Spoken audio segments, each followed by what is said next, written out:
नमस्ते, प्रणाम। कैसे हो आप लोग। आज के गीत थोड़ा सा भावुक कर देने वाले हैं। लक्ष्मण जी की शक्ति पर है। उर्मिला जी को कैसी व्याकुलता होती है जब लक्ष्मण जी को शक्ति लगती है। तो इस गीत में हम यही बताना चाह रहे हैं कि जीते जी एक दूसरे का कद्र कर लीजिए पारिवारिक जीवन में।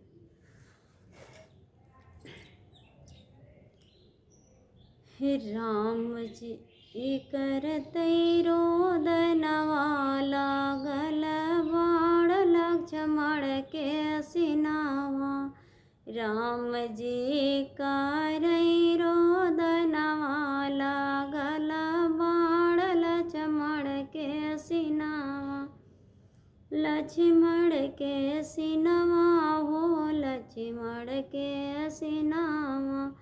राम जी करतै रोदनवा लागल बाण लक्ष्मण के सिनावा।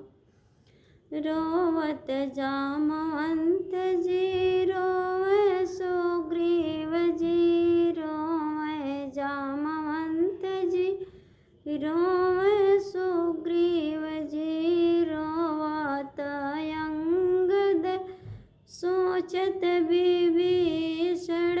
रोवत अंगद सोचत विभीषण। रोवत बंदर सेनावा लागल बाण लक्ष्मण के सिनावा।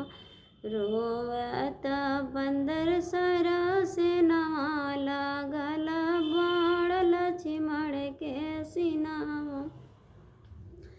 राम जी करतै रोदनवा लागल बाण लक्ष्मण के सिनावा।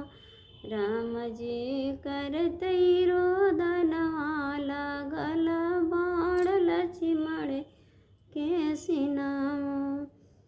दिया ना जलावत उर्मिला रहली जे अंगना।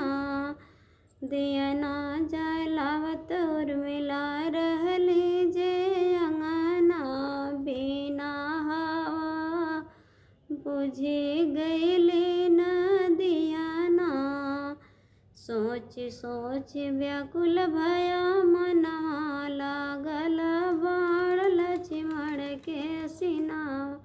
सोच सोच व्याकुल कईनि मनवा लागल बाण लक्ष्मण के सिनावा।